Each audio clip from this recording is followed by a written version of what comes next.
Eh bien, chers auditeurs, bonjour et bienvenue pour ce 87e numéro du Libre Journal de Jean-Michel Vernochet. Jean-Michel, bonjour à vous. Oui, bonjour à vous, monsieur V.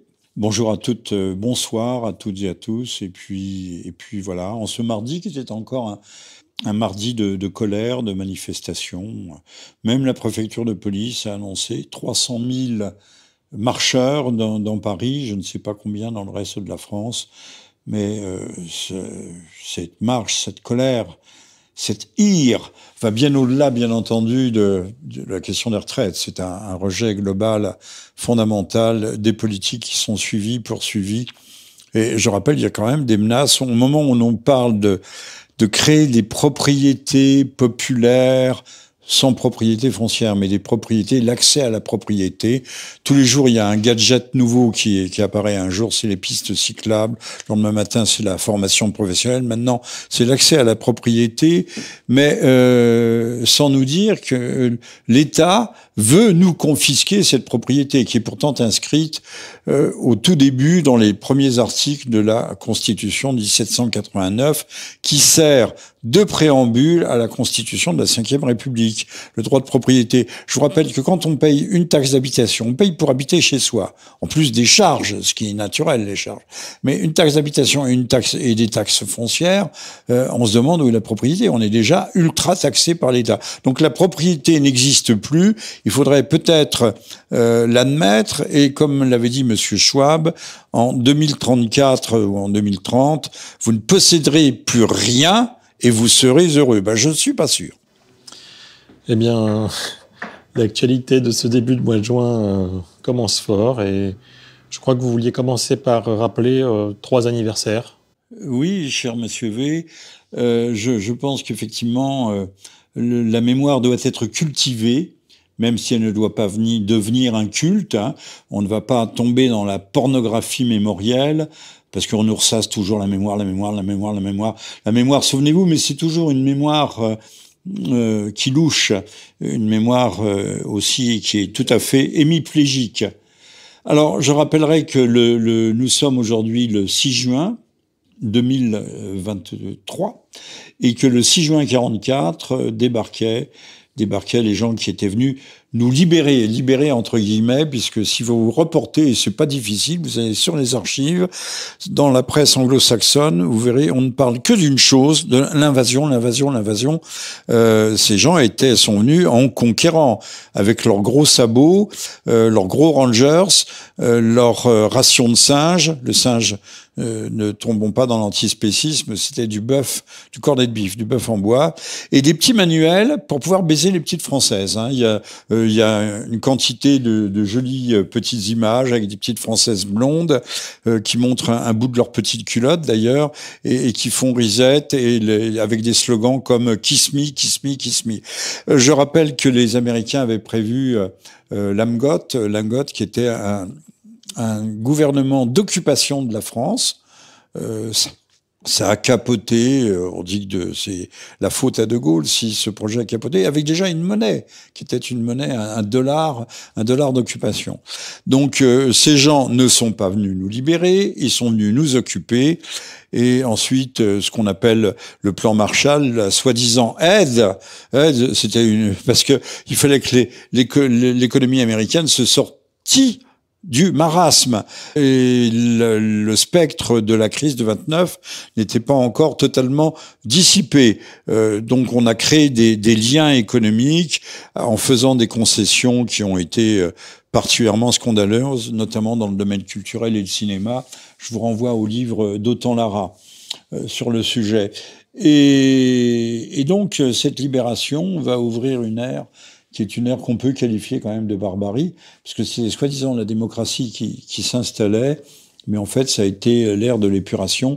Et il faut rappeler, c'est là où un peu de saine mémoire peut jouer son rôle, que l'épuration a fait plus de morts que la terreur révolutionnaire. Alors sur la terreur révolutionnaire, je vous renvoie à Anatole France, Les dieux ont soif. Il faudrait peut-être lire cet auteur qui était un auteur de gauche et qui était quand même assez bienvoyant. Voilà. Le nouveau monde va accoucher dans la violence. Je rappellerai et je m'arrête ici, que jusqu'au moment ultime, le complexe de camps autour d'Auschwitz a reçu la visite de la Croix-Rouge. On attend d'ailleurs toujours que la Croix-Rouge publie ses informations qu'elle a à ce propos et ses propres statistiques. Mais je pense qu'elle s'y refusera jusqu'à la fin des temps. Les soldats, comme en Afghanistan d'ailleurs, les soldats allemands qui sont internés en Allemagne par le général Eisenhower vont être privés, ça ressemble un peu au camp Viet Minh. Le Viet Minh d'ailleurs que immédiatement la CIA et un certain nombre de hauts fonctionnaires de l'administration, le Viet Minh c'était l'ancêtre du Viet Cong, vont venir aider, soutenir, d'ailleurs à la demande d'Ho Chi Minh. Je ferme la parenthèse. Les camps, on faisait mourir les gens de faim, de soif, de dysenterie, alors que dans les camps allemands, il y avait une lutte très importante et avec succès contre le typhus et la dysenterie. Donc on se retrouve dans des camps style du Vietnam, après du Vietnam, donc de l'Indochine, après Dien Bien Phu, et ce contre quoi va s'insurger le général Patton, le vainqueur du front occidental, et Patton certainement paiera de sa vie dans un drôle d'accident de camion percuté. Ça rappelle un peu celui d'ailleurs de Coluche. Patton disparaîtra alors qu'il rentrait aux États-Unis pour informer l'opinion américaine sur les dispositions d'Eisenhower qui, alors, on me dira que c'est un faux, etc. Bon, il y a un ordre aux populations civiles qui a été placardé, qui interdisait de donner du pain aux prisonniers, faute de risquer la peine capitale. Voilà, c'est ça Eisenhower qui sera ensuite président des États-Unis. Il était suédois d'origine, dit-on. Et en fait, cette libération de l'Europe a été une conquête faite dans la violence, le sang, et la violence la plus extrême. Merci le Nouveau Monde qui a été créé à cette occasion et dont le monde de 2023 est l'héritier direct. Aujourd'hui, regardez, ce monde-là est né, a été accouché le 6 juin 1944. Merci. Américanisation, tiers-mondisation, je sais pas quel troisième terme ajouter, c'est notre lot actuel. Voilà. Très bien. Alors, deuxième anniversaire, nous fêtons les 10 ans de l'affaire Méric. On peut en parler un petit peu. Alors, j'entendais encore sur France Culture ou France Inter, plutôt France Culture, la journaliste qui sont plus ineptes les unes que les autres, plus incultes et plus stupides les unes que les autres. J'entendais tout à l'heure à 18h une journaliste nous parlant du barrage qui aurait été dynamité, qui aurait sauté en Ukraine. Elle nous disait des milliers de litres d'eau. Ce sont des kilomètres cubes d'eau qui se déversent dans ces cas-là. Ou des hectomètres cubes, elle parlait de litres. Mais comment peut-on être aussi con, ça je me le demande. Bon, alors l'affaire Méric, on parlait encore du pauvre petit Méric qui aurait été lynché par des nervis d'extrême droite, lynchés. Ils sont tombés dessus à bras raccourcis, c'était un saint agneau innocent. Bon, le 5 juin 2013, il y avait des sympathisants ou des membres des jeunesses nationalistes révolutionnaires qui se rendent à une vente privée dans le 9e arrondissement, je pense que c'est du côté des grands magasins, et ils se font attaquer par des militants antifa qui étaient les agresseurs. Et là, on va pas... faudrait gloser à l'infini sur l'inversion accusatoire qui étaient les agresseurs. Et qui avaient prémédité, ils les avaient suivis, ils les avaient prémédités. Merci, monsieur V, pour cette... Et le dénommé Clément Méric, qui était... on ne dira pas que c'était une petite crevure, paix à son âme. Bon, cette petite crevure de Clément Méric, qui n'était pas à son coup d'essai, attaque, et manque de chance, il tombe sur un bec, sur un os, et en l'occurrence, il heurte une borne du mobilier urbain de Madame Hidalgo. et il en décède. C'est très triste. L'un des agressés, Esteban Morillo, est traîné dans la boue. Il a 20 ans au moment des faits. Il est interpellé pour homicide involontaire quand même. Même la justice a été prudente. Pour homicide involontaire, on lui promet de passer le reste de sa vie en prison. Mais en fait, il sortira un an plus tard, en septembre 2014, tout en étant quand même astreint à un suivi judiciaire assez étroit. Mais l'affaire Méric est une très bonne occasion de voir comment fonctionnent à la fois les provocations, les récupérations, toujours dans le même sens. Alors, à l'époque, le ministre de l'Intérieur, Monsieur Manuel Valls, qui est un homme grandiose, lui, il aura tout été, Manuel Valls, enfin, il aura tout tenté, annonce la dissolution des jeunesses nationalistes révolutionnaires, de Troisième Voie, des jeunesses nationalistes et de l'œuvre française, qui sont qualifiées à l'époque de matrice idéologique de l'extrême droite. Sincèrement, je trouve que ça serait pas mal dans le paysage politique français qu'il exista une extrême droite qui ait un discours un peu musclé. On ne dit pas de passer à l'acte, mais d'avoir qui sache appeler un chat et désigner les véritables ennemis de la nation et du peuple français. Mais il me semble aussi que Esteban est encore en prison aujourd'hui parce qu'il a été condamné suite à ça à 8 ans. 11 ans en première instance et 8 ans en appel. Ce qui fait qu'il est retourné en prison. Bien écoutez, information importante que j'ignorais, et mes sources aussi. Donc en fait, sa vie est terminée, on va le poursuivre à vie, parce que un petit salaud lui est tombé dessus, qu'il a eu le malheur, donc c'est de la légitime défense, de se défendre, que l'autre est tombé sur une bite d'amarrage de Madame Hidalgo, et que il en est décédé. Mais c'est un crime inexpiable. Voilà. Alors aujourd'hui, on n'a même plus besoin de prétexte si l'on veut interdire. On voit bien que les interdictions se succèdent et se ressemblent. En droit français, la chose est claire. Normalement, on ne peut pas interpeller quelqu'un s'il n'y a pas un début de commission d'un acte délictueux. Or maintenant, il suffit d'une simple intention. Au lendemain de je ne sais plus quel match de la Ligue des Champions ou quoi, on a raflé un café où des supporters dits de droite, certainement de droite d'ailleurs, s'étaient rassemblés et on a dit qu'ils préparaient je ne sais quel crime. Mais on ne peut pas arrêter les gens s'ils n'ont pas commencé à exécuter l'acte délictueux. Ou alors, c'est que les principes du droit ont été bouleversés, et ce que j'avais appris autrefois à la faculté se trouve être faux. Mais je ne vois pas les journalistes juristes nous expliquer ça, comment cette mutation a-t-elle été possible.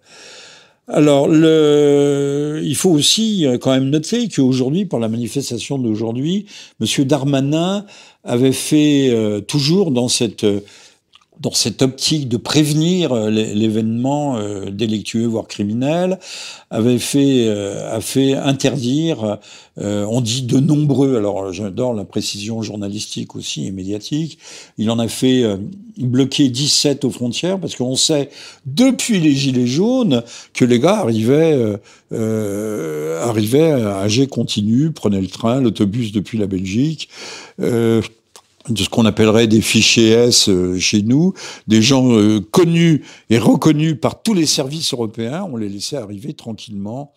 Et ils ont d'ailleurs très bien accompli leur mission, puisque ces petits salopards ont réussi, par leurs exactions de fin de manif, à complètement discréditer le mouvement des Gilets jaunes. Donc c'était des supplétifs et des mercenaires. Mais là, comme c'est un peu gros, les Black Blocs français auront le droit de manifester, mais pas les Black Blocs étrangers. C'est tout à fait extraordinaire.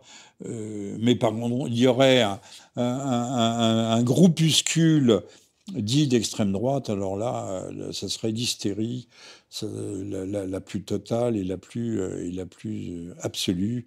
La France se soulèverait d'horreur dans la crainte des heures les plus sombres. Mais les heures les plus sombres, comme je l'ai dit, c'est peut-être aussi la violence qui accouche qui suit l'accouchement de l'histoire et l'épuration qui a causé plus de morts que la terreur elle-même. Ça, faudrait le dire, le redire, et on attend que les gens de Boulevard Voltaire et autres, toute cette opposition sympathique, certes, mais quand même bon chic, bon genre, cette opposition modérée, on ne supposera pas que ce soit une opposition contrôlée, merci Monsieur V, mais on peut assez souvent se le demander. Très bien, et alors, troisième anniversaire que nous célébrons aujourd'hui, c'est les 1000 ans du Mont-Saint-Michel. Ah, eh ben c'est vrai, 1000 ans déjà. Et alors, monsieur, je suis résolument vulgaire ce soir, grossier, on va pas dire vulgaire, mais grossier. Et monsieur Macron ne chie pas la honte, puisqu'il s'est rendu au Mont-Saint-Michel ce dimanche 5 juin. Je ne sais pas ce qu'il a été y faire, puisque dans le même temps, à travers toute la France, on démonte des statues de la Vierge ou une fameuse statue de Saint-Michel. Et je reprendrai bien la formule de Molière, de Tartuffe à propos de Saint-Michel. Au moment où les déboulonneurs ne chôment pas, on est en plein dans la cancel culture, et d'ailleurs où l'éducation nationale prévoit, si vous mégenrez, si vous attribuez le mauvais genre ou ne voulez pas vous soumettre aux caprices des jeunes gens qui veulent passer de l'homme à la femme, de la femme à l'homme, le mégenrage, c'est 3 000 € d'amende, je crois, et ça peut aller à plusieurs mois de prison. Vous chercherez les chiffres, vous les aurez. Donc, Monsieur Macron, mais je me demande si Monsieur Sarkozy ne s'était pas déjà rendu au Mont-Saint-Michel aussi, quand il s'agit de pêcher des suffrages ou de racoler, hein, de passer le chalut pour essayer de racler les fonds de la psychologie des foules. Alors là, plus rien ne gêne, hein, dans ces cas-là. Voilà, cacher ce sein que je ne saurais voir. Mais là, chez Molière, c'est S-E-I-N, Tartuffe. Et là, les Tartuffes de la République, c'est cacher ce sein que nous ne saurions plus voir, parce que les saints, c'est quelque chose... Madame Bachelot a préconisé de démolir toutes les églises surnuméraires, et c'est déjà le cas. Soit on les incendie, soit on les crame, soit on les démolit à coups de bulldozer. Il y a des exemples constants et multiples. Ah oui, je pourrais ajouter qu'on est aussi en train on va probablement s'en prendre à nos jours fériés chrétiens. Ah oui, c'est Monsieur Piolle, je crois, Oui. le maire de Grenoble. Oui, il veut des fêtes, justement, fêtes pour le genre ceci, pour l'exaltation de cela, pour la négresse solitude. Vous savez, on va je n'ai rien contre les négresses, bien sûr, au contraire. On va lui ériger une statue, sauf que la négresse solitude est une création romanesque. Elle n'a jamais existé. Alors peut-être que différents personnages ont pu avoir certains traits de la personnalité. Alors on crée des personnages romanesques et ensuite on érige des statues à ça. Mais nos saints, qui sont tout aussi romanesques, peut-être, mais qui expriment l'histoire, qui la portent, qui sont des clés de voûte de notre imaginaire collectif, ceux-là, on les déboulonne. Ok, très bien. Alors après cette petite introduction très franco-française, eh bien, nous pouvons nous concentrer sur un petit peu l'actualité internationale, et notamment l'Ukraine, comme toujours. Alors, que se passe-t-il en Ukraine après la chute de Bakhmout ? Alors, il y avait, paraît-il, des offensives ukrainiennes qui prenaient Bakhmout... Artyomovsk, je prononce mal, Artyomovsk, selon le nom russe. Vous savez, Kharkiv, c'est Kharkov, etc. Bon. Ces offensives en pince ont l'air de... Wagner s'est retiré, apparemment, a laissé la place aux forces institutionnelles, c'est-à-dire à l'armée russe. Mais les choses n'ont pas l'air de se passer si bien que ça, puisque M. Kadyrov a mis à disposition, lorsqu'il fait ricaner tous les crétins de LCI. Décidément, je suis de mauvaise humeur. Les 70 000 hommes dont ils disposent et qui font enrager peut-être des racistes primaires, parce que les racistes primaires des ukro-nazis, on dit, ils n'ont rien de nazi, hein, ce sont des hooligans, ce sont des voyous qui seraient très bien dans le trafic de drogue en Amérique centrale. Hein, ils ressemblent à ça, ils sont tatoués de tous les côtés. Enfin bon, oui, la Russie, la Fédération de Russie est un ex-empire, mais c'est toujours un empire. Et l'immigration n'est pas une immigration comme chez nous. Il n'y a pas d'immigration, mais on est musulman depuis un certain nombre de siècles, depuis l'Hégire, depuis 630. Si je ne me trompe, c'est l'Hégire, c'est le voyage de Mahomet à la Mecque, et donc les musulmans sont à leur place. Ils sont musulmans, ils sont musulmans. Et ça ne gêne personne. Hein. Il n'y a qu'en France où non pas l'islam gêne, mais où on instrumentalise, on instrumente l'islam contre la France profonde. Et c'est vrai que l'islamo-gauchisme n'est pas une simple formule, c'est une réalité. Ça fait partie d'ailleurs du wokisme. Hein, c'est assez étrange. Le serpent se fait des nœuds sur lui-même, mais c'est un serpent extrêmement venimeux. Alors, Monsieur Kadyrov, qui a été interrogé par Madame Anne Niva, qui est là, qui roule des mécaniques, elle change de coiffeur tous les jours aussi, parce que je la regarde un petit peu sur LCI, qui est pas une fille particulièrement sotte, mais qui est particulièrement outrecuidante. Par contre, elle a interviewé, elle a échangé 3 mots avec Kadyrov, mais elle a interviewé Kadyrov, comme si elle avait rencontré le diable. Et donc, 70 000 hommes, je ne sais pas ce que ça pourra donner, mais il faut comprendre que, alors que nous sommes, tout le monde répète, nous sommes dans le brouillard de la guerre, qu'il y a des actions sur toute la ligne de front, donc à peu près sur plus de 800 km, 1000 km, il y a des actions ponctuelles, et bien celle du fameux barrage qui a sauté en est une, c'est une manœuvre de diversion. On teste et puis on disperse ainsi les forces russes qui ne savent pas où l'ennemi, c'est-à-dire l'Ukrainien, pourrait faire porter son effort. Tout le monde se polarise là-dessus. Contre-offensive ukrainienne ou pas contre-offensive ukrainienne, les Ukrainiens auraient perdu quand même 45 000 hommes à Bakhmout, Artemiosk. Et la milice Wagner, 15 000 hommes, qui étaient pour la plupart des gens sortis des prisons, mais qui ont eu leur chance à la fois de se réhabiliter et de revenir des citoyens. On tirait un trait, un peu comme chez nous, autrefois, la Légion française, c'était ça. Hein. On vous demandait pas votre casier judiciaire. Enfin, si, quand même, si vous aviez tué père et mère, on vous adoptait pas, mais voilà. Alors, tout le monde s'interroge sur les atermoiements apparemment des Russes, sur leur impuissance ou leur incapacité à avancer, à transformer les essais. On parle toujours de la désorganisation. Il y a 2 choses qu'il faut retenir. C'est que en Russie, il y a ce qu'on appelle la 5e colonne. Alors, c'est un peu comme l'État profond aux États-Unis. La 5e colonne, c'est tous les occidentalistes, et Dieu sait qu'ils sont nombreux, qui pèsent de tout leur poids et qui sont une force d'inertie et qui paralysent l'effort de guerre, qui paralysent peut-être, je ne le sais pas, mais l'effort d'industrialisation, de réindustrialisation, de reconversion de l'industrie en machine de guerre. Il y a aussi peut-être les diplomates, parce que la diplomatie joue un rôle très important.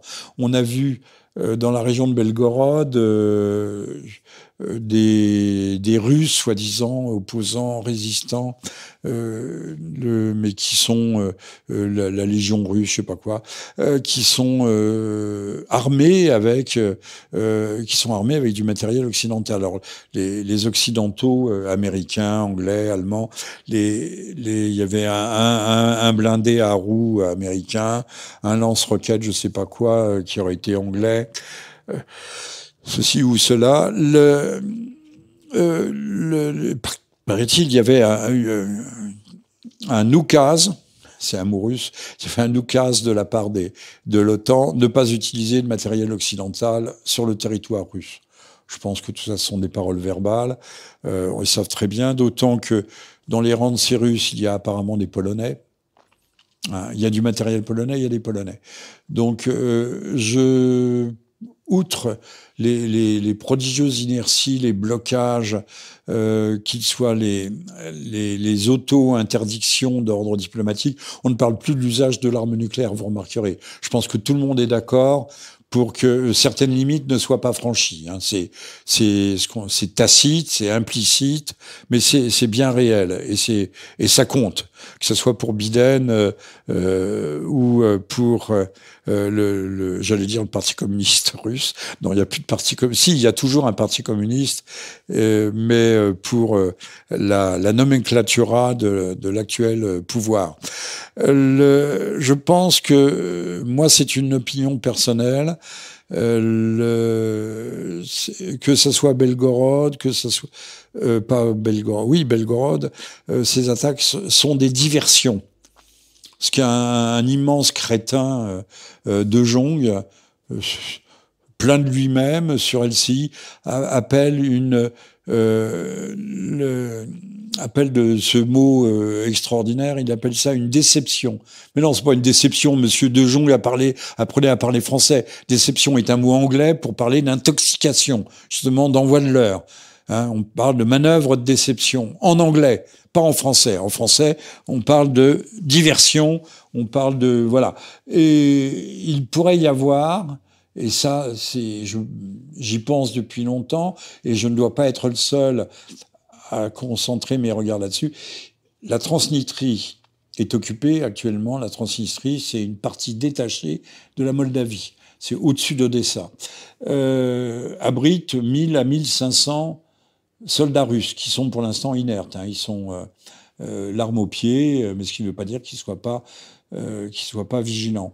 Et surtout, il y a d'immenses dépôts d'armement soviétiques qui sont compatibles et utilisables immédiatement par les Ukrainiens, au contraire des matériels venant de l'Ouest. Il y a eu peu de temps, il y a eu une grande réunion méga européenne à Chisinau, donc en Moldavie. La présidente, qui ressemble à toutes ces présidentes qu'on a vu, celle qui a démissionné en Suède, à l'autre andouille qui était en Nouvelle-Zélande. Vous avez toutes ces femmes qu'on propulse première ministre et qui n'en ont pas la carrure, évidemment. N'est pas Thatcher qui veut, n'est pas Thatcher. Voilà, ça s'improvise pas. Donc il pourrait y avoir l'Ukraine pourrait, avec l'accord de Chisinau, envahir la Transnistrie pour s'emparer de ses réserves d'armement. C'est une hypothèse, ce n'est qu'une hypothèse, mais qui expliquerait aussi qu'il se passe une quantité de choses sur le front de l'Est et du Nord-Est, de petites choses, mais rien de décisif. Donc on attend un événement, je ne sais pas de quel... Alors, la contre-offensive, elle est comme l'horizon. Hein. Elle recule en permanence. Bon. Serein, ne vois-tu rien venir? Je vois la route qui poudroie et l'herbe qui verdoie. Mais en tout cas, pendant ce temps-là, des jeunes hommes, qu'ils soient ukrainiens ou russes, continuent de mourir et tout le monde continue d'encenser le pitre Zelensky, qui a du sang jusqu'au coude, jusqu'aux épaules, qui patauge dans le sang et que tout le monde trouve admirable et qu'on compare d'ailleurs à Churchill, qui lui aussi a été un des très grands bouchers devant l'histoire du XXe siècle, même s'il a été dans le camp des vainqueurs. Là aussi, il faut faire un petit peu de rappel mémoriel. Mais il est vrai aussi que la propagande anti-russe sévit énormément, à la fois bien sûr en Ukraine, mais aussi chez nous, où d'ailleurs on cherche à disqualifier des sportifs russes de compétition sportive. Et pareil avec le chef de cabinet du président ukrainien qui a déclaré le 4 juin, aujourd'hui il n'y a pas de bon ou mauvais russe, 100% de la population russe est responsable de ce qui se passe en Ukraine. Alors il y a des grandes figures mondiales de la poésie, son nom m'est sorti de la tête, mais qui avait écrit un super poème en disant aujourd'hui, si vous n'avez pas tué un Allemand, vous avez perdu votre journée. Tuer, tuer, tuer, il faut tuer les Allemands. C'est la même rhétorique. Ça me semble absurde. La guerre ne consiste pas à tuer des gens. C'est uniquement pour ça. Ça montre un amoralisme alpha privatif, une absence de morale qui est quasiment pathologique. Comment peut-on sortir des trucs? Aujourd'hui, il n'y a pas de bon ou de mauvais Russes. 100% de la population russe est responsable de ce qui se passe en Ukraine. Alors, après-guerre, ces dernières années, il y a une vingtaine d'années, il y a eu des livres qui sont sortis, mais ça n'a pas accroché. A posteriori, rétroactivement, on voulait faire croire que la culpabilité allemande dans l'affaire de la Seconde Guerre mondiale était totale et absolue. C'est pas le gouvernement allemand, l'équipe nationale, le Parti national socialiste, c'est toute l'Allemagne. Bon, c'était un peu tard pour égorger tout le monde. Ceci dit, je rappellerai que Eisenhower a essayé de faire crever. Il y a eu le plan Morgenthau et le plan Morgenthau consistait à faire crever l'Allemagne de faim, à le renvoyer à l'âge de pierre, c'est-à-dire à l'agriculture. Et puis le plan machin, qui lui voulait carrément couper les couilles de tous les Allemands, il fallait les stériliser, il fallait les émasculer. Hein. Y compris avec les Japonais.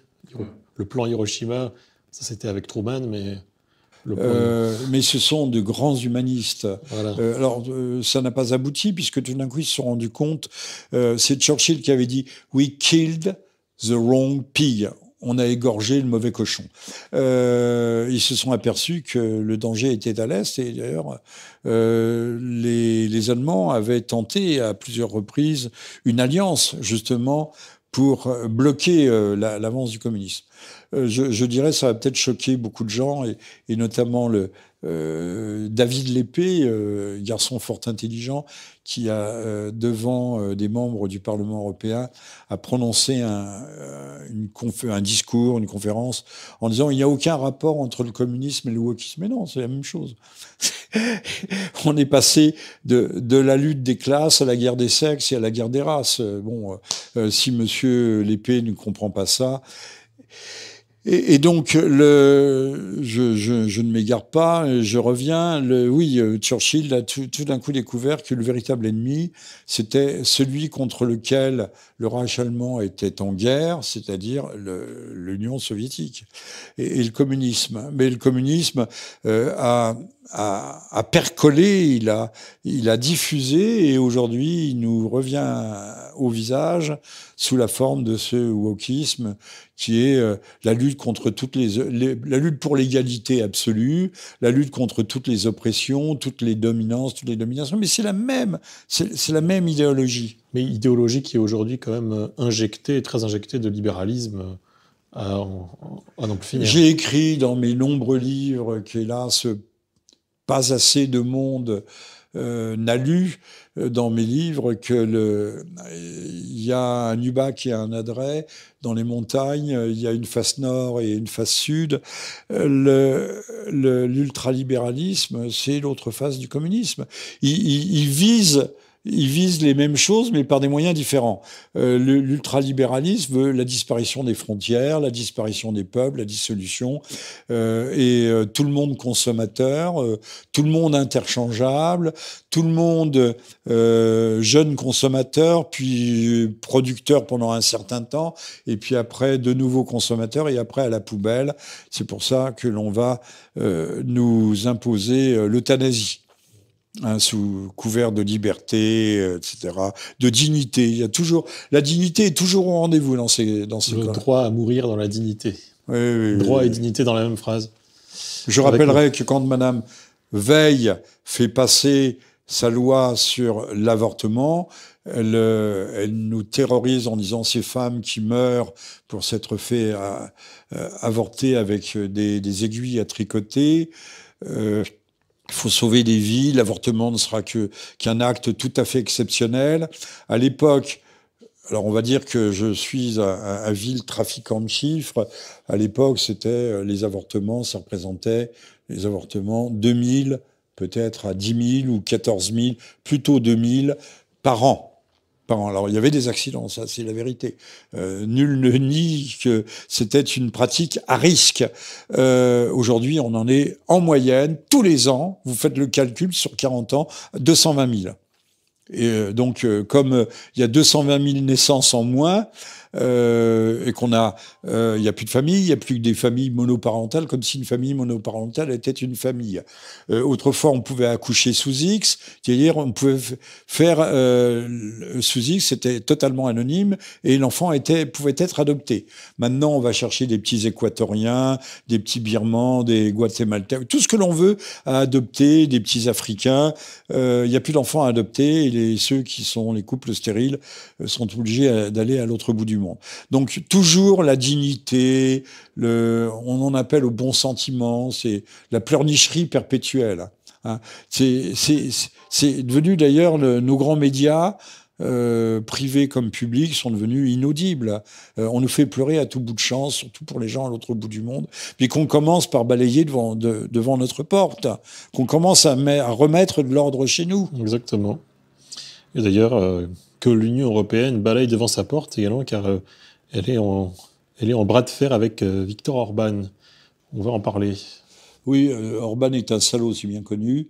Orban ne fait pas les yeux doux à la Russie, mais ne vomit pas la Russie. C'est le crime des crimes, ça, à l'heure actuelle. C'est d'ailleurs étonnant, cette russophobie rabique, viscérale, qui déferle. Aujourd'hui, il ne faudrait pas dire dans la rue que l'on est pour la Russie, c'est au risque de se faire taper dessus. Donc Orban aussi veut régler, limiter, contingenter, canaliser l'immigration, prend des dispositions pour ça. Il a également une politique familiale. Donc une politique familiale, ça veut dire qu'il est contre l'avortement. L'avortement qui est devenu un droit sacré, mais je voudrais qu'on m'explique en quoi l'avortement peut-il être un droit sacré.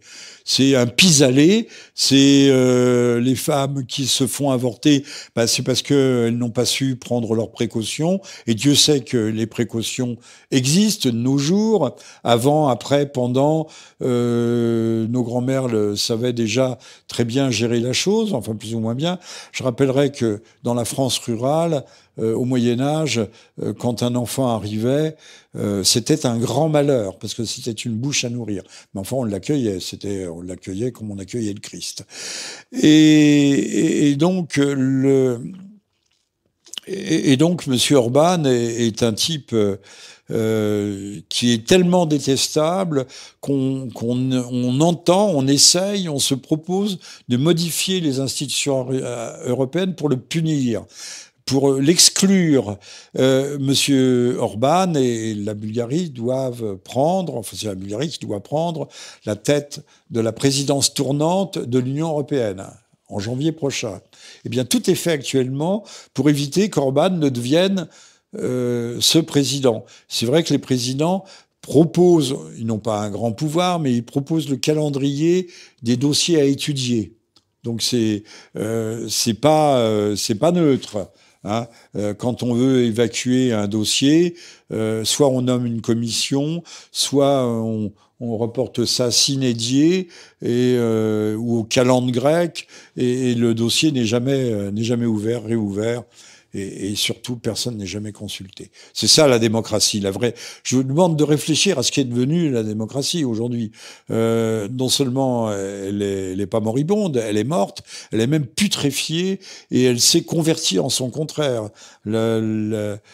Sous couvert de tyrannie consensuelle, de tyrannie des bons sentiments, ce sont les médias et les politiques, les idéologues qui font l'opinion, qui sont l'opinion, et le reste du temps, eh bien, on dit mais le peuple veut, le peuple il veut pas, il marche dans les rues de Paris. Et encore une fois, ces marches vont bien au-delà de la question des retraites. Donc, Monsieur Orban, on essaye de l'évincer, ce qui est grave. Ça veut dire que Si l'Union européenne, aujourd'hui, parce que quelqu'un ne lui plaît pas, parce que ce quelqu'un n'a pas adopté, soi-disant, les valeurs. Alors, je voudrais bien avoir le cas. Les valeurs, c'est le LGBTisme, c'est le drapeau arc-en-ciel, c'est l'avortement, droit fondamental et aujourd'hui droit sacré. C'est le rejet absolu du mésenrage. Mésenrage, oui, mésenrage. Oui, j'enrage, oui. Ça nous met en rage. Du mésenrage qui, quand j'ai dit 3 000 € d'amende, je crois que c'est 40 000. Hein, c'est vérifier ça. Je n'ai pas pris de notes préalables parce que je ne pensais pas aborder le sujet, mais ça devient dramatique. La matraque s'abat sur nous à tous les instants. A-t-on le droit de ne pas aimer quelque chose? Non. Il faut aimer surtout toutes les monstruosités. Je rappelle que vous êtes à l'écoute du 87e Libre Journal de Jean-Michel Vernochet, que nous sommes le 6 juin 2023, année de disgrâce s'il en est. Et que aujourd'hui, j'entendais, justement sur France Culture, on nous disait qu'il y avait une importante surmortalité en 2022, supérieure à celle de 2021, ce qui veut dire qu'il y en avait déjà une. Mais évidemment, France Culture sont des gens très sérieux, ils ne donnent pas de chiffres. Mais par contre, ils ont donné le catalogue de toutes les raisons possibles. Ben oui, pourquoi en 2022? Alors, le Covid fait moins de ravages. Ah bon, on parle encore du Covid? Ah bon, c'est étrange, mais le Covid, je croyais que c'était une page tournée, une affaire ancienne. Mais il y a des opérations qui ont été différées, il y a des soins qui n'ont pas été appliqués. C'est pas la faute à l'état de délabrement de l'hôpital, de la médecine en France. Non, c'est à cause du Covid. Hein, le Covid pour lequel le pouvoir s'est montré absolument exemplaire de chez exemplaire. Il faudra leur dresser là aussi des couronnes, leur tresser des couronnes et dresser des statues, parce que d'ailleurs Madame Buzyn, vous savez, a été élevée, je sais pas si c'est Grand Croix de la Légion d'honneur, elle est à l'OMS, Monsieur Salomon aussi a ripé à l'OMS, Monsieur Véran occupe toujours les positions éminentes qu'on lui connaît. Et Monsieur le maire lui écrit des romans pornographiques et s'en flatte. D'ailleurs, vous devriez, cher Monsieur V, retrouver la petite musiquette, vous savez, j'ai la rate qui se dilate, j'ai le foie qui est le... Je ne suis pas bien portant, de Gaston Ouvrard, oui. Voilà. Et Monsieur le maire, lui, c'est j'ai l'anus qui se dilate. Enfin, vous savez, comment un ministre sérieux peut-il écrire des choses pareilles? On savait que Madame Schiappa, mais Madame Schiappa, c'est une drôlesse, j'ose pas, elle est pas qualifiable, enfin, c'est une drôlesse, voilà. Mais Monsieur le maire, qui nous avait annoncé que l'économie russe serait sur le carreau en quelques mois, c'est le contraire qui se passe. Donc une surmortalité. Et alors, dans le catalogue, c'est le plus beau, j'ai trouvé, c'est la canicule de l'an passé. C'est la canicule, mais il y a l'idée de personne de se poser une question sur des effets secondaires, des effets induits par la vaccination. Personne de chez personne. Mais ils vont nous mener en bateau combien de temps, tous ces gens-là? Alors, je veux bien que l'hypothèse que je suis en train d'émettre soit une hypothèse fausse, il n'y a pas de rapport, mais qu'à ce moment-là, on nous le démontre. Et qu'on nous dise qu'est-ce que c'est surmortalité, et qu'on nous donne des raisons, des causes scientifiquement démontrées. Vous savez qu'il y a un petit statisticien fort brillant, qui a une sorte de comète qui a traversé le ciel médiatique, qui s'appelle Chaillot. Et Chaillot est allé décortiquer tous les tableaux Excel, montrant que dans les statistiques officielles, eh bien, le Covid n'a jamais été ce qu'on a dit d'instinct, d'intuition avec les chiffres de base dès le départ. Ce que je dis moi-même n'a été qu'une une méchante grippe, et guère plus. Et même pas la pire des grippes, qui n'a pas eu de surmortalité liée au Covid. Par contre, qui a une surmortalité liée aux effets secondaires. Chaillot l'a démontré. Et Chaillot n'est pas le dernier des derniers. Il ne s'appuie que sur les chiffres officiels. Encore faut-il être assez savants pour pouvoir les décortiquer, démêler les statistiques qui sont imbriquées. On sait très bien, si vous recherchez certains chiffres, vous ne les trouvez jamais. Vous pouvez faire 3 pages, 4 pages, 10 pages de Wikipédia, les chiffres globaux n'apparaissent jamais. Il faut les déduire ou refaire des calculs. Alors, quand on dit les chiffres ne mentent pas, bah si, en tout cas, on peut faire mentir les chiffres. Ça, c'est certain.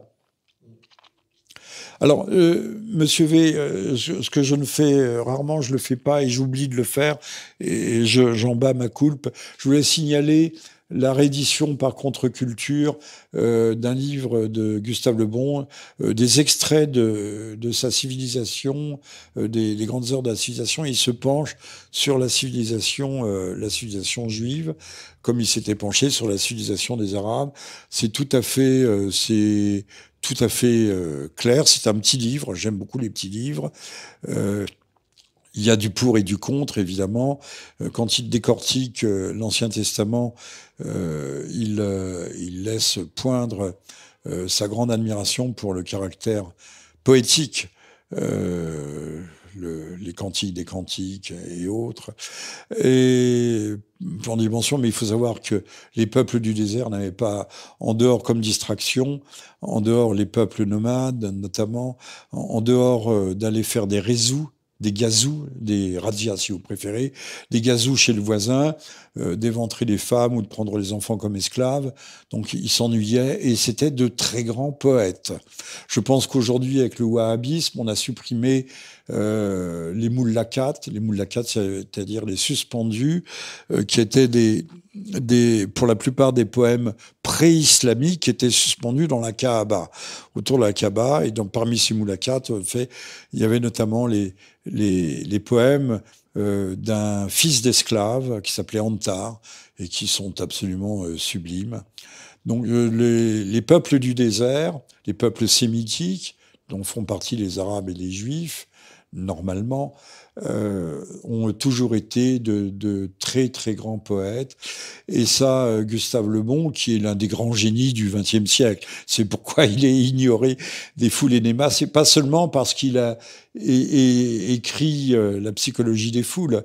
C'est un homme qui avait, dans l'évolution de la matière, qui avant Einstein avait établi la correspondance, il n'était pas le seul, avait établi la correspondance de l'énergie et de la matière, égale à mc au carré. Il l'avait pas formulé ainsi. Il n'était d'ailleurs pas le seul. Gustave Le Bon était l'éditeur de cet autre grand génie, le véritable inventeur de la relativité. Poincaré, voilà. Qui apparaît dans certaines petites fascicules dessinés, on appelait ça des illustrés, sous le nom du professeur Cosinus. Je vous les recommande, c'était très drôle, charmant, et le professeur Cosinus, c'était Henri Poincaré. Et donc Gustave Le Bon avait écrit aussi le premier livre, je crois, édité par Contre-Culture, qui est un ouvrage plutôt mal pensant dans sa version originale, mais qui est un ouvrage très fort, qui s'appelle « Les lois psychologiques de l'évolution des peuples ». Bon, je ne connais pas de grands esprits qui n'aient été peu ou prou, quelque part, qui n'aient pas été quelque part mal pensants. Je voudrais qu'on m'en montre, ou alors c'est des faux grands esprits. Très bien, sur ces belles paroles. Merci Monsieur V, merci à toutes et à tous, et on se dit au prochain épisode. Mettez des patates dans votre cave quand même, on ne sait pas comment ça peut dégénérer du côté de l'Ukraine et de la Transnistrie.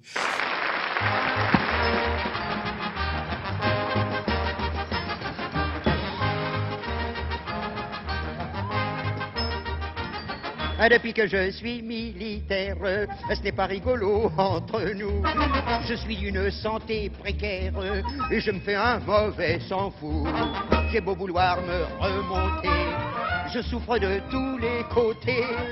J'ai la rate qui se dilate, j'ai le foin qui est pas droit, j'ai le ventre qui se rentre, j'ai le pylore qui se colore, j'ai le gosier anémié, l'estomac bien trop bas et les côtes bien trop hautes, j'ai les hanches qui se démangent, j'ai l'épigastre qui s'encastre, l'abdomen qui se démène, j'ai le thorax qui se désaxe, la poitrine qui se débine, les épaules qui se frôlent, j'ai les reins bien trop fins, les boyaux bien trop gros, j'ai le sternum qui se dégomme et le sacrum c'est tout comme, j'ai le nombril tout en vrille et le coccyx qui se dévisse.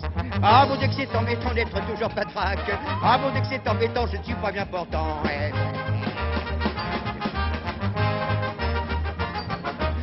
Afin de guérir au plus vite, un matin tout dernièrement, je suis allé à la visite, voir le major du régiment. D'où souffrez-vous qui m'a demandé? C'est bien simple que j'ai répliqué.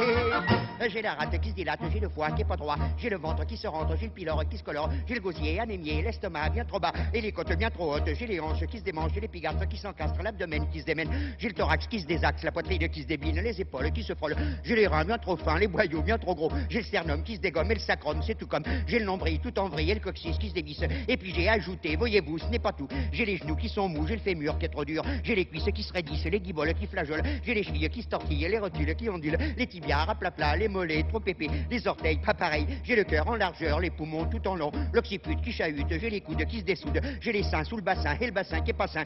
En plus de ça, je vous le cache pas, j'ai aussi quel souci, la luette trop fluette, l'œsophage qui surnage, les gencives qui dérivent, j'ai le palais qui est pas laid, mais les dents c'est navrant, j'ai les petites qui s'irritent et les grosses qui se déchaussent, les canines se ratatinent, les molaires se font la paire, dans les yeux c'est pas mieux, j'ai le droit qui est pas droit et le gauche qui est bien moche, j'ai les cils qui se défilent, les sourcils qui s'épilent, j'ai le menton qui est trop long, les artères trop épères, j'ai le nez tout bouché, le trou du cou qui se découle et du coup, voyez-vous, je suis gêné pour parler, c'est vexant, car maintenant, je suis forcé de m'arrêter. Ah mon Dieu, c'est embêtant d'être toujours patraque. Ah mon Dieu, c'est embêtant, je ne suis pas bien content.